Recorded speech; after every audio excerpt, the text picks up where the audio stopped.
Everglades Forever: Restoring America's Great Wetland by Trish Marks. Photographs by Cindy Karp. Essential question: what persuades us to protect the environment?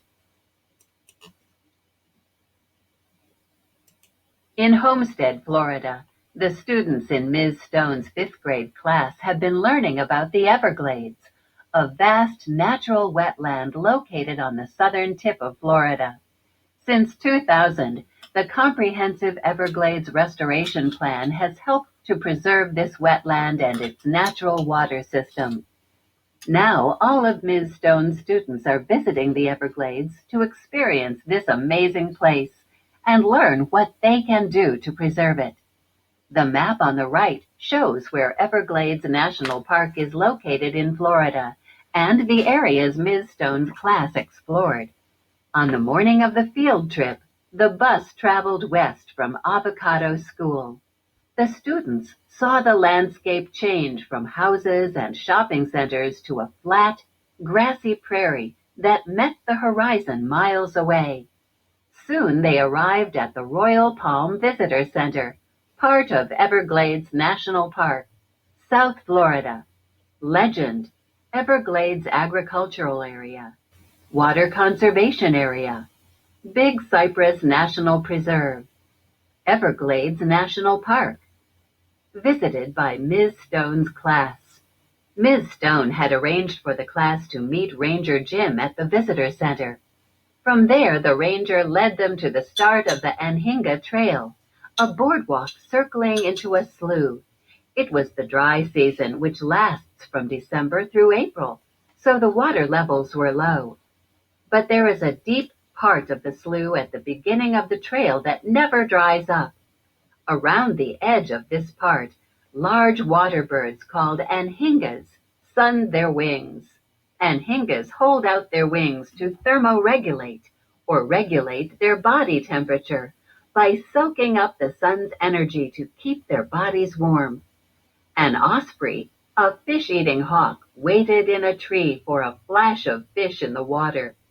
In the distance, an egret stood in the sawgrass, and a flock of endangered wood storks flew overhead, overlooking sawgrass on Anhinga Trail. Right now you'll see many animals close together around the deeper water areas, said Ranger Jim. Fish and smaller water animals had migrated to these deep water areas to search for food. Wading birds, alligators, ospreys, and cormorants, large diving birds with bright green eyes, followed to feed on the fish and smaller animals. Alligators also use their tails, snouts, and feet to dig deep holes which fill with water. These holes are places for alligators to cool off while they wait for a meal of the small animals that are attracted to the water-filled holes. During the wet season, which lasts from May through November, water covers much of the land. Then the animals spread out because the water that carries their food is spread out. The Everglades has wet and dry seasons, but it also has wetter and drier areas caused by how high the land is above the water level.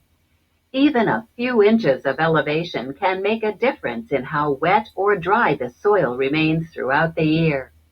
These differences in moisture help create unique habitats, each with its own special set of plants and animals. Great blue heron feeding on fish. Mangrove trees. One of the lowest Everglades habitats is the mangrove swamp, which is named for the mangrove trees that line the islands and bays leading into the ocean. Fresh rainwater flows toward these areas and mixes with the salty ocean water, making the water in mangrove swamps brackish. The mangrove trees have specially adapted roots and leaves so they can live in this salty, muddy water. The swamps also serve as nurseries for shrimp, bonefish, and other marine animals that need a protected place to grow before they head to the ocean. If the brackish water in mangrove swamps changes, these animals cannot survive. Since two goals of the restoration plan are to allow Everglades water to flow more naturally to the ocean and to regulate the amount of fresh water flowing during each season, animals of the mangrove swamps, including pelicans, sea turtles, and the endangered American crocodiles and manatees, will be helped to survive. Stop and think, analyze, evaluate. How does the author feel about the Everglades mangrove swamps? Which details make you think so? The class was too far from the ocean to see a mangrove swamp, but as they walked the Anhinga Trail, the students saw several of the Everglades habitats. The slough filled with slow-moving water stretched in the distance. A sawgrass prairie covered the shallow parts of the slough, and in the distance the rounded domes of hardwood hammocks rose above the surface of the water. As the students came to the end of the Anhinga Trail, Ranger Jim pointed out a gumbo limbo tree. It's also called a tourist tree, he said, because the bark of the tree peels off just like the skin of sunburned tourists. Then he directed the students back to the bus for a short ride to a pine forest called the Pinelands. Ranger Jim took the class on a hike through the Pinelands, one of the driest habitats in the Everglades. The sunlight filtered through the trees. Everything was quieter than on the Anhinga Trail. The floor of the Pinelands is covered with cabbage palms, marlberry bushes, blue porter flowers, and other vegetation that help absorb sounds from the outside world. This is where you'll find solution holes, Ms. Stone told the students. They searched the forest for the large holes that have been carved out of the limestone by tannic acid, a chemical formed when rainwater mixes with the pine needles and other leaves in the forest. Small animals live, feed, and raise their young in the solution holes. The students also watched as a tiny yellow tree snail nestled under the bark of a tree, eating a growth on the tree called lichen. They saw a red-shouldered hawk swirl in the sky, and they waited for a golden orb spider to catch its next meal in its web close to the ground. Hiking through the Pinelands. Perhaps even in this last hour, the vast, magnificent, subtle, and unique region of the Everglades may not be utterly lost. Marjorie Stoneman Douglas. As they walked through the Pinelands, the students talked with Ms. Stone and Ranger Jim about the circle of life, the Miccosukee belief that all plant and animal and human life is connected. They had seen this today in the habitats they visited. The students also realized how terrible it would be if the habitats in this part of the Everglades were not protected from the effects of farming and development that were still putting the Everglades in danger. What would happen to all the unique plants and animals they had seen? Ranger Jim said they could help by conserving water, even when brushing their teeth or washing their faces, because most of the water used in southern Florida comes from the Everglades. With responsible water conservation, the Everglades Restoration Plan could, over the next 30 years, restore a healthy balance so all living things, plants, animals, and people will be able to live side by side in the only Paheoki grassy river in the world.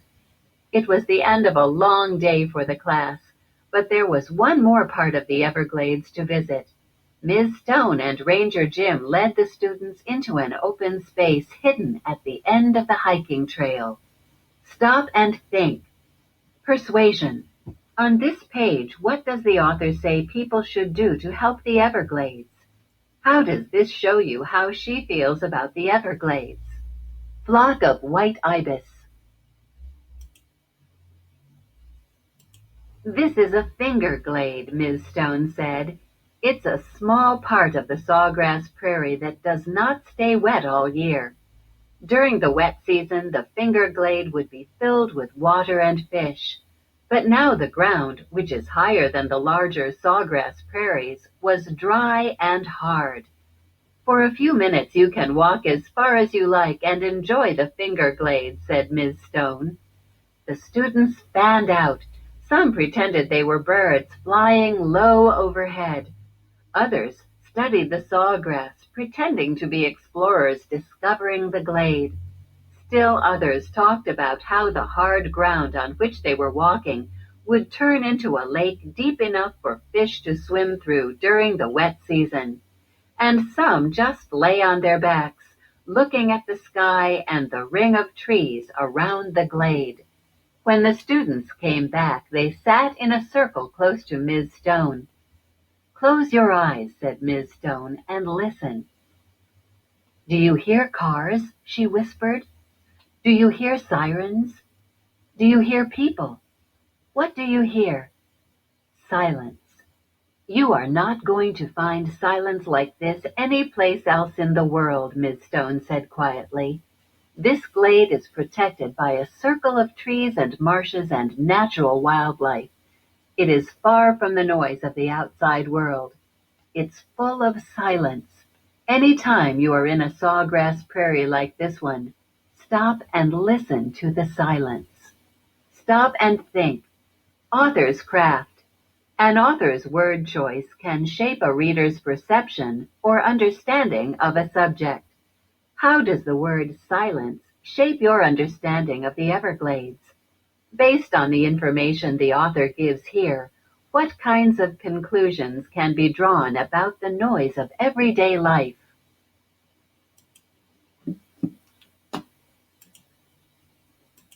The sun was setting over the Everglades as the class walked back to the bus.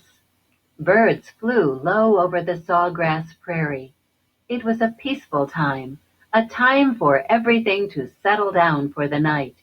The students knew that for the near future the Everglades would look the same and might even be almost the same. They also knew about the dangers facing the Everglades and that it would not stay the same unless people watched over it and took care of it. Restoring the Everglades will take a long time, and it may never be finished. But the students knew they could play a part as they grew older. They had learned that they too were a part of the Everglades, connected in the same circle of life with the tiniest insect and largest alligator. They knew that someday in the not-too-distant future, responsibility for the Everglades would pass on to them. They would become the guardians and protectors of the only Everglades in the world, helping this wild and wonderful place go on forever.